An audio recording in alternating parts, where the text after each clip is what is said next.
August 28, 1963.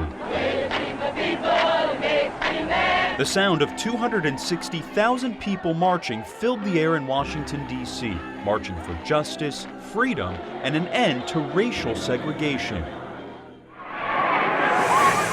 People were sick and tired of being sick and tired, and they felt the need to come and say that to the nation. Starting at the Washington Monument, people from all over the country made their way towards the Lincoln Memorial, chanting for change, while Courtland Cox sat on the floor of the memorial, changing a speech that would be a part of history. I thought I had a typewriter for years until I saw that photo. So I can't believe that John was able to read my chicken scratch.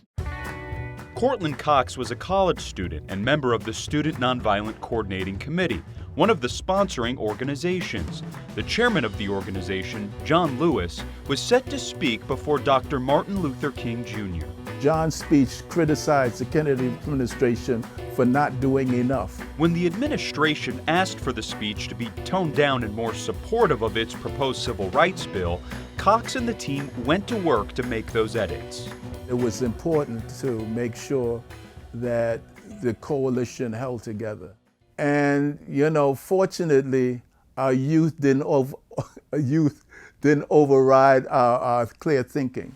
We're going to walk together. The clear thinking that this march would be a pivotal moment in the civil rights movement. The importance of the march in Washington in many ways was the first time the African American community, as a community of any size and strength, spoke to the country.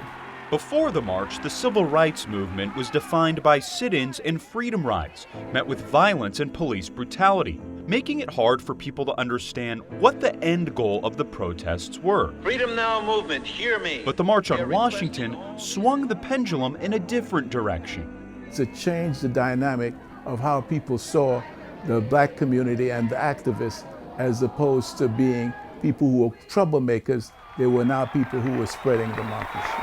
I have a dream. And that was the driving force and the purpose of the famous I Have a Dream speech delivered by Dr. Martin Luther King Jr., asking the question, what do you Negroes want? Followed by the answer. The answer that King put out, that we have a dream that's deeply rooted in the American dream.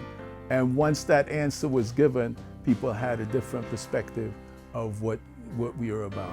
A new perspective led to change over time, with the Civil Rights Act of 1964, the Voting Rights Act of 1965, and the Fair Housing Act of 1968, which helped set the tone for civil liberties moving forward. When you think about it, look back at it, it's amazing how much people who were very young were able to do in such a short time.